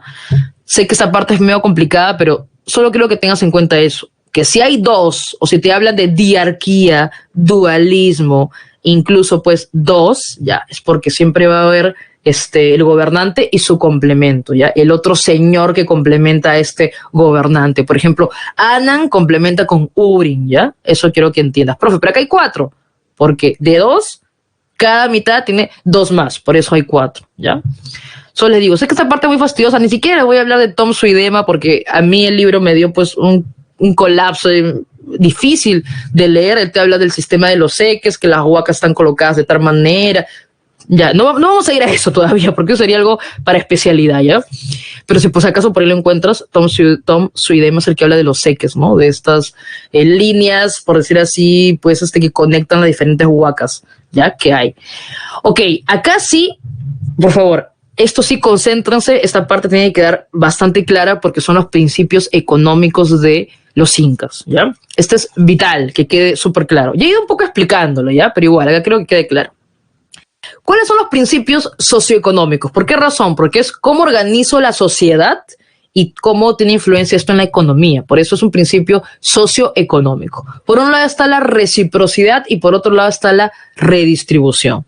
La reciprocidad, que te la ponen pues como ayuda mutua, no es otra cosa que el intercambio, pues, ¿no? O sea, intercambio de bienes, intercambio también o prestación de servicio, ¿ya? Entonces, eso es la reciprocidad. Permite intercambiar bienes, permite regular estas relaciones de intercambio, permite también prestar servicios, pero ojo, acuérdate que es un principio socioeconómico. Profe, ya, entiendo que la reciprocidad permite que se intercambie bienes y servicios, ¿ya? Si quieres ponerlo así, o sea, trabajo y cosas. Pero como es algo social, tú sabes que la sociedad de los incas no es igualitaria. Entonces la reciprocidad no va a ser igual entre todos. Por eso hay dos tipos de reciprocidad. Ojo, primero hablemos solo de la reciprocidad a secas. ¿Qué es la reciprocidad, profesora? Intercambian bienes, se prestan servicios, ¿ya? Pero ojo, no, como toda la sociedad no es igual, la reciprocidad no es igual entre todos. Por eso hay dos tipos de reciprocidad. La reciprocidad simétrica y la reciprocidad asimétrica. Ya te imaginas, ¿no? Reciprocidad simétrica. Ah, profe, reciprocidad entre iguales. Exacto, es la reciprocidad entre miembros de que tienen un mismo nivel social. El mejor ejemplo, acá hay un dibujito, dos familias, dos ayllus o dos familias dentro de un ayllu son del mismo nivel social. Su reciprocidad es simétrica porque están en las mismas condiciones, ¿ya? En cambio, si hablamos de la reciprocidad asimétrica, igual es intercambio de bienes, igual es intercambio, pues, o sea, servicios, igual lo mismo, pero acá, ¿qué pasa? Uno de los que está participando en esta reciprocidad es superior al otro. O sea, hay uno aquí y hay uno que está subordinado, ¿no? Por ejemplo, ¿no? Ahí te ponen el ejemplo. Hay alguien de la nobleza, por ejemplo, ¿no? Hay alguien de la nobleza o está por ahí metido el Inca, por ejemplo. Entonces ya hay una relación en donde alguien está por encima del otro, ¿ya? Entonces es asimétrica. Repito, la reciprocidad a secas te permite intercambiar bienes, te permite prestar servicios, pero como la sociedad no es igual en el Tahuantinsuyo, hay nobleza y hay pueblo, por ejemplo, entonces hay dos tipos de reciprocidades. Simétricas entre iguales, mismas condiciones. Y asimétrica cuando hay alguien subordinado, ¿no? Ok. Por otro lado, la redistribución, te explicaba, que es lo que permite que el Estado pueda concentrar recursos, almacenar los recursos, apoderarse del excedente y luego él decidir cómo repartirlo, ¿ok? Te decía que... claro, ya te imaginas, ¿no? Lo puede repartir, o sea, esto sé que puede ser un poco complicado para la gente. Dice, profe, ¿y cómo lo reparte? Pues puede repartirlo por la reciprocidad, ¿no? Te explicaba. Puede repartirlo por la reciprocidad. Su poder, el poder del Inca es cuánto tengan sus almacenes, que son las colcas. No confundir con los tambos, ¿ya?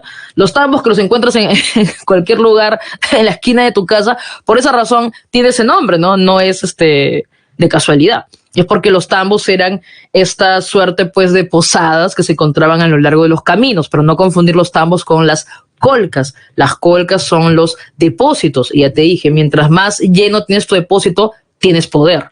Ya, así de sencillo. O sea, porque tienes cosas para darle, pues, no, de regalo, de prenda, ¿no? Por decir así, dádiva, darle regalo a los líderes para que se unan contigo, ¿ya?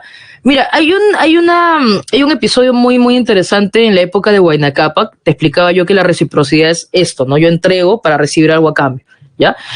Y explican, pues, que Huayna Cápac tenía que hacer la reciprocidad con el general que, o sea, estoy hablando justo en la época que Huayna Cápac quería conquistar lo que es el norte, lo que es Tumipampa, y justo regresa un general con su ejército, pues, del sur, ¿no?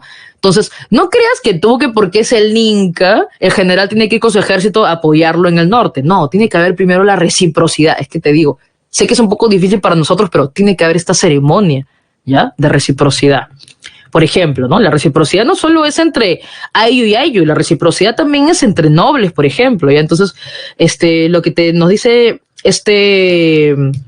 cronista es que Huayna Cápac no quiso hacer la reciprocidad, entonces el ejército no llega a ayudarlo, no llega a ayudar a su inca. Y no puede decir traición, no, es que no funciona así. Acuérdate que la sociedad funciona de esta manera, funciona con la reciprocidad, funciona con estos pactos, con estas alianzas, ¿ya?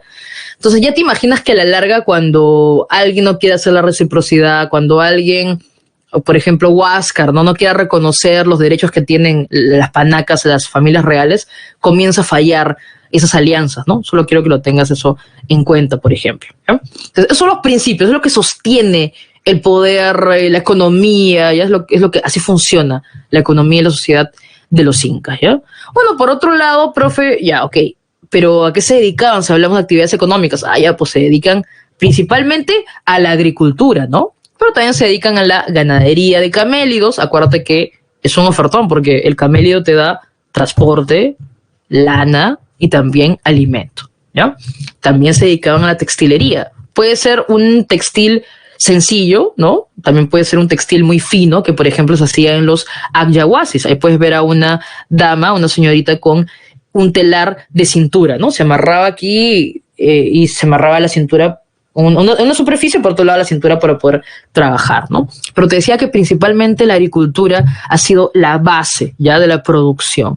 Y esto es porque los incas son una síntesis. Pudieron utilizar diferentes técnicas agrícolas, ¿ya? O sea, los andenes de los Wari los utilizan, ¿ya? Acuérdate, por ejemplo, no sé si algún día, una vez, es muy importante que vayas al Cusco un poco para conocer cómo, por ejemplo, en Moray hay estos andenes y cada piso tiene, por decir así, como un microclima para tener diferentes especies vegetales, ¿ya? También realizaron, obvio, porque son una síntesis, el control vertical de pisos ecológicos, ¿ya? A ver, hemos dicho que, por ejemplo, el Inca, por la redistribución, puede acumular recursos, ¿ya? Pero él no solo acumula recursos, también acumula, por ejemplo, tierras, ¿ya? Que luego va a redistribuirlas. Ese es el chiste de la redistribución. Acumulo y los voy entregando, ¿no? ¿Cuáles son estas tierras? Se pueden identificar tres grandes grupos de tierras, ¿no? Una son las tierras del Estado, que son las tierras del Inca, básicamente para la nobleza, para los ejércitos y para todos los trabajadores del gobierno. Otras son las tierras del culto, también conocidas como tierras del sol, que se trabaja estas tierras y lo que se produce es para mantener al clero, para mantener a todos los sacerdotes, ¿no? Y por último estarían las marcas o las tierras de los ayllus, básicamente. Hay tierras que son para trabajarlos a nivel comunal, que son los apsi, y también son los topos, que son entregados a cada uno de los hatun runas. Hablando de trabajo en estas tierras, hay tres formas de trabajo colectivo. Por eso les decía, no hay dinero en este caso, además de que el Estado pueda acumular los mayores recursos, también es importante los lazos de parentesco, es importante tu ayllu, es importante el hoy por ti, mañana por mí, que debe ser escuchado pues cuando te hablan de esta forma de trabajo en el colegio, porque por ejemplo, ¿no? Se casaba alguien dentro de nuestro ayllu, entonces nos juntábamos y podíamos construirle su casa, por ejemplo. Entonces es importante esta idea de tener el apoyo en las relaciones de parentesco en lo que es el ayllu, que recuerda que existe desde el arcaico, ¿ok? ¿Cuáles son las tres formas de trabajo colectivo? Tenemos pues al Aini, ¿no? El primero, que es el Aini, que es nos apoyamos, nos prestamos servicios, ¿ya? Mano de obra, o sea, trabajamos para ayudarnos entre los miembros de un mismo ayllu, ¿ya? Luego vendría la minca o la minga, que más bien es un trabajo pues colectivo, también obligatorio. ¿Por qué razón es obligatorio, profe? Porque finalmente la minca sirve para trabajar la tierra comunal, o también sirve para, por ejemplo, ayudar a mejorar, a limpiar un canal de regadío, por ejemplo, o hubo un deslizamiento de tierra, imagínate, para limpiar el camino, por ejemplo, todo lo que sea en favor de la comunidad, ¿ok? Finalmente tenemos la mita, esta mita que lamentablemente la transformaron en explotación los españoles, ¿no? Lo que pasa es que la mita es un trabajo, ¿no?, del pueblo, de los hatun runas, que se entrega hacia el Estado, ¿ya? La mita es un trabajo, sobre todo, además de obligatorio, es un trabajo rotativo. Esto es lo interesante, es un trabajo por turnos y es un trabajo rotativo, pero no es la mita horrenda que todos conocemos, porque chicos, desde la época de los incas existe pues la mita agrícola, pero también existe la mita minera, por ejemplo. Ya existía la mita minera, o sea, también se trabajaban los minerales, ¿no? Pero, chicos, lo interesante es que esta mita era incluso un momento, o sea, los Hatunrunas, los que son pobladores, saben que, es decir, es una manera de entregarle pues el trabajo al Estado, de entregarle al Inca, pero les digo que era toda una celebración. ¿Por qué? Porque se van a trabajar y para comenzar es por turnos, ¿ya? Rotas. Tú sabes que tarde o temprano te va a volver a tocar, pero normal, tú sabes porque voy al trabajo y cómo es, me van a dar chicha, me van a dar alimento, es distinto, voy a ir con mi ayo a trabajar, es distinta la idea, ya no es como lamentablemente lo hacen los españoles de obligarlos que lo entreguen como tributo y más bien terminan muriendo, ¿no? Y trabajan constantemente pues allí en las minas. Acá es distinto porque rotaban, ¿ya? Acá hay otra cosa también interesante. A los incas no les interesaba tanto cuántos años tenías. Así ellos, o sea, no celebraban cumpleaños, por decirlo así, en el sentido de que no, la importancia no era medir el tiempo en años, sino ellos lo medían en ciclos vitales, ¿ya? Entonces, o sea, ¿a qué me refiero? Que la población estaba organizada de forma decimal, pero estaba organizada de acuerdo a en qué época de tu vida te encontrabas, ¿no? Si eras, por ejemplo, joven para poder trabajar o si ya quizás eras anciano para realizar otra actividad. Ya no había, por eso es que también son tan imprecisos algunos datos, ¿ya? Porque no manejaban, tenían una contabilidad, pero no era clásica, pues, de los años, por ejemplo, sino más bien era en ciclos vitales, ¿ya? Así que recordar lo de la mita, que es por turnos. Y acá está lo que cada rato estoy explicándoles, básicamente, ¿no? Que la sociedad no es igualitaria en una sociedad jerárquica definitivamente, que tiene una élite arriba, ¿no? La élite, decimos, la familia real, el término ideal que ustedes deben utilizar es panaca. La panaca es la familia real, ya es la familia de los incas, de ahí van a salir los futuros incas, de ahí sale la Coya, que es la esposa del inca, los pihuichuris, que son los hijos del inca, de ahí van a salir pues, o sea, de ahí van a ser elegidos también los funcionarios, los que van a trabajar en el Estado, por ejemplo, todos de la familia real. Acuérdate, los orejones, ¿no? Lo que se perforan así las orejas para alargarlas, ¿no? Porque los orejones son de la élite cusqueña, es la panaca real, ¿ya? Pero no es el único, no es la única nobleza que existe, ¿no? O sea, como ellos son la familia del Inca, obvio, es la nobleza de sangre, ¿no? Porque ellos son los nobles, así nacieron, ¿ya? Es la familia de los incas. Pero también existen otros nobles que se lo ganan, ¿no? O que son, por ejemplo, asimilados. Los nobles de privilegio son los que, por sus servicios al Cusco, básicamente por ser, por ejemplo, por las victorias militares, terminan ascendiendo a la nobleza, ¿no? Es un noble de privilegio. Los generales básicamente que logran grandes victorias militares. Pero por otro lado está la llamada nobleza advenediza, nobleza provinciana, ¿no? O nobleza provincial. Son estas élites subordinadas al Cusco, ¿ya?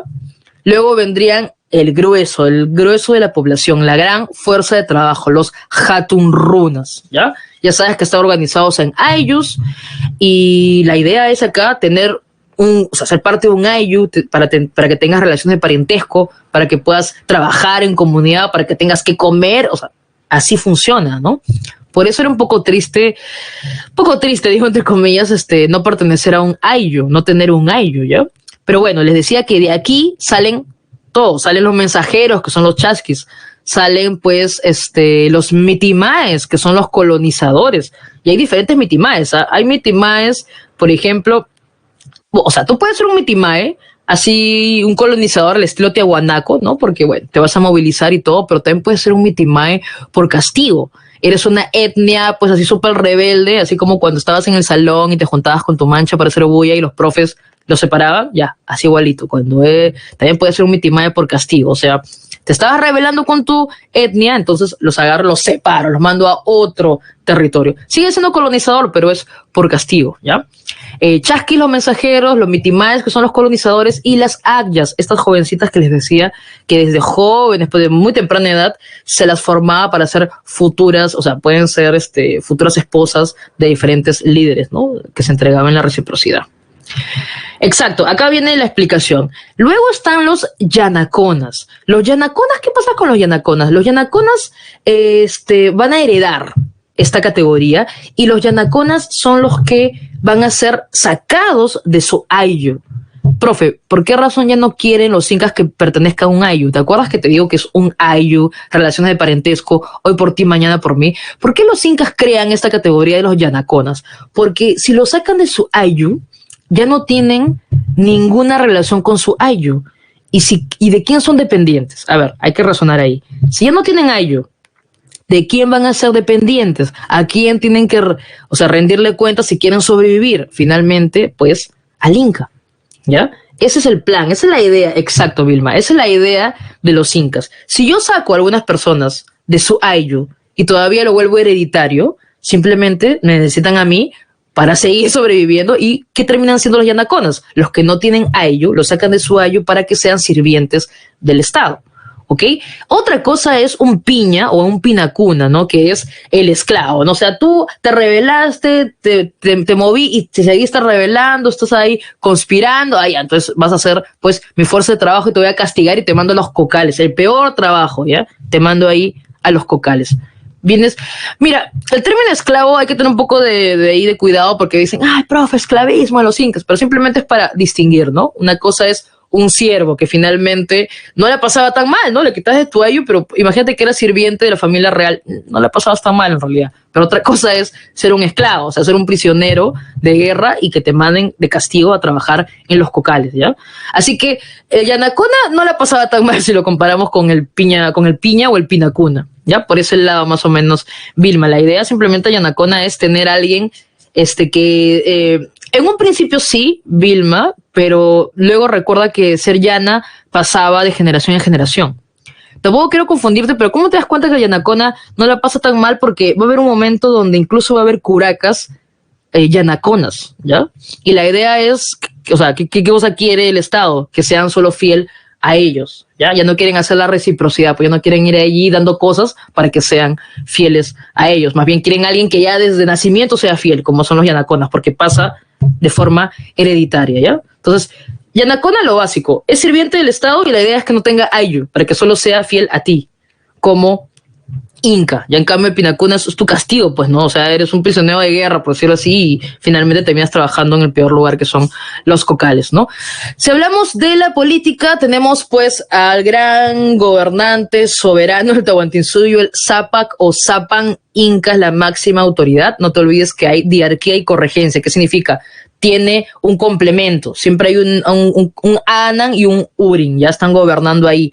Y también la corregencia, sí te expliqué, que es cuando el Inca está en un periodo de prueba, pone pues a su sucesor o posible sucesor, que es el Auqui, ya el heredero, para que muestre sus habilidades. Como el ejemplo siempre es Pachacútec y Tupac Yupanqui, su Auqui, ¿ya? Luego está el Tucuyricui, que es el fiscalizador, los ojos de el Inca, ya el Tucuyricui es el visitador y fiscalizador del imperio. Luego está el Consejo Imperial o el Consejo de los Aposuyos, que son los asesores del Inca y los representantes de cada uno de los suyos. Luego está el Tocricoc, también conocido como Apunchic, que es el gobernador de las provincias. Él recolecta pues lo que es el tributo, se encarga de organizar las obras públicas, ¿ya? Luego está el curaca, que es el que gobierna, es el jefe de los ayllus. Él organiza, pues, ¿no?, el trabajo y la producción. Luego estaría el purej, que sería el jefe de una familia. Por otro lado estaría el Capac Ñam Camayoc, que es el administrador de los caminos del Capac Ñam, y el Quipu Camayoc, que es, como les decía, el que organiza a la población en estos ciclos vitales, ¿no?, para saber quiénes están listos ya para trabajar para la mita. Y el que se encarga, pues, de la contabilidad en los quipus. Acuérdate que los quipus no solo son para contar, también son para narrar incluso historias. Eso se sabe actualmente, ¿ya? Para registrar datos en general. ¿Cuáles son los periodos históricos de los incas? En un principio está el periodo legendario, donde eran pequeños curacazgos. Te decía que tenemos por un lado la leyenda de Manco Cápac y Mama Ocllo, que los relaciona con los Tiahuanaco, y por otro lado tenemos la leyenda de los hermanos Ayar, que más bien los relaciona con Acamama, es decir, con el Cusco, el nombre antiguo del Cusco. Por eso tu separata te decía que ahora hablamos que los incas tienen un origen, el de siempre, tiahuanaquense, y también un origen cusqueño, ¿ok? Luego está la época de la Confederación, donde fue muy importante, les decía, el tema de la reciprocidad, ¿no? Comienzan las alianzas, comienzan a dominar el Cusco, pero todavía no es un estado, ojo con ello, ¿eh? Recién en el periodo imperial, con Pachacútec, es que ya le decimos Tahuantinsuyo, la estructura panandina, el imperio, o sea, inicia con él el imperio, ¿ok? Y también es el momento de expansión y conquistas, que ya sabes que pueden ser pacíficas o violentas. Luego tenemos en la época imperial, son los más importantes, Pachacútec, con el que comienza, luego de vencer a los chancas, Tupac Yupanqui, que es el, pues se le dicen el Alejandro Magno, porque básicamente es el que genera mayores conquistas, pero la máxima expansión llega con Huayna Cápac, que sabes pues que lamentablemente, por más que él designó a un sucesor, que sería Ninan Cuyochi, ambos van a morir, ambos van a fallecer prematuramente y se desata pues la Civil War que tienes ahí en tu separata, ¿no? Una guerra civil entre las familias que por un lado apoyan a Huáscar y por otro lado apoyan a Atahualpa, ¿no? Es la época de la decadencia, llegan los españoles y se comienza a desestructurar lo que es la sociedad inca, ¿ok? Bueno, ¿qué más nos toca hablar sobre Tahuantinsuyo? Sus manifestaciones culturales, ¿no? Por un lado, sabemos que su religión fue politeísta, aunque principalmente es el culto al sol, la más importante, es el dios oficial, pero ya sabes, ¿no? Hay un culto oficial, pero existen diferentes divinidades, ¿ya? Y la idea, así como su compañera preguntaba, profe, ¿imponen el quechua? Bueno, sobre todo también imponen el culto a el dios sol, al Inti, ¿ya? Pero se permite que haya también otros cultos, ¿ya? Naturalista, animista, lo cual nos lleva también a esta idea del mundo tripartito, ¿no? Que en realidad son dos mitades y plus el extra es la del medio, ¿no? Hanan Pacha, el mundo de arriba de los dioses, Kai Pacha, el mundo pues donde está el soberano, ¿ya? La tierra, los animales, y el Ucupacha, que sería el mundo de los ancestros, de los muertos, de donde nace toda la vida, básicamente, ¿ok? También sabemos que la educación era para la nobleza, los maestros eran los amautas, era pues por un lado el yachayhuasi, ¿no? Para estos jóvenes que recibían la educación formal, ¿ya? La idea era pues seguir preservando este orden inca, ¿ya? La textilería, el cumbi es un tejido, pero lo que está acá en el dibujo son los tocapus, cumbi y abasca, ¿no? El cumbi es el tejido fino y la abasca es el tejido más popular, ¿ok? Para los hatun runas, ¿ya? Los tocapus son estas, ahí puedes ver, creo, son estas, a ver, vamos por partes. El unku, ¿ya? El unku es esta suerte, pues, de túnica que viene desde los huari, ¿ya? Solo que mejoran la decoración los incas con estos cuadrados con diferentes decoraciones geométricas que son los tocapus, ¿ok? La arquitectura, yo los invito, en verdad es que me maravilla cada vez en el futuro, obvio, cuando todo se pueda regresar, a que conozcan el Cusco, ¿ya? En verdad, yo incluso cuando subí a Machu Picchu quise subir a pie, porque dije, tengo que ver cómo están construidos estas, claro, luego me arrepentí un poco, ¿no? Pero tienen que ver cómo son las construcciones, ¿no? En verdad, todo es muy interesante cómo se ha mantenido hasta ahora en pie. Es simétrica. Acá está el ejemplo, por ejemplo, de la piedra de los 12 ángulos. Es monumental por su gran tamaño, megalítica porque utiliza pues grandes piedras talladas, superpuestas una encima de otro. Tenemos diferentes construcciones como el Coricancha, Ollantaytambo, Machu Picchu, etcétera, etcétera, ¿ya? Bueno, y la cerámica por excelencia, o sea, es interesante que la cerámica no sea lo más relevante quizás, ¿no? En el Imperio de los Incas, pero también existió, ¿no? Son los aríbalos o los urpos, ¿no? Que es una cerámica decorada también de forma geométrica para contener la chicha, básicamente. Son cántaros, es un depósito de chicha, ¿ya?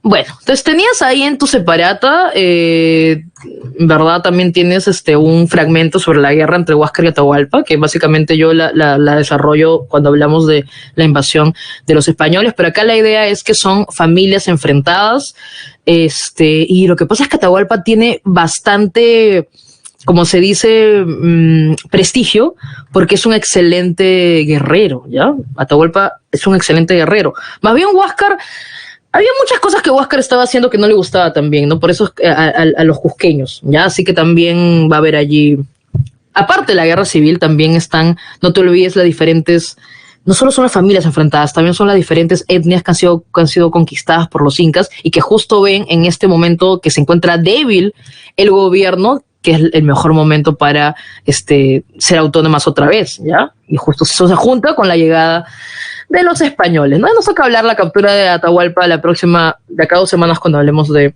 la conquista, ¿ya? Bueno, ahí está la línea de tiempo como siempre para que veas qué ocurría mientras se desarrollaba aquí el fin del Horizonte Medio, el comienzo, intermedio tardío y el Horizonte tardío donde encontramos a los Tahuantinsuyo o incas. Perfecto. Vamos ahora a las preguntas. Están súper sencillas estas preguntas.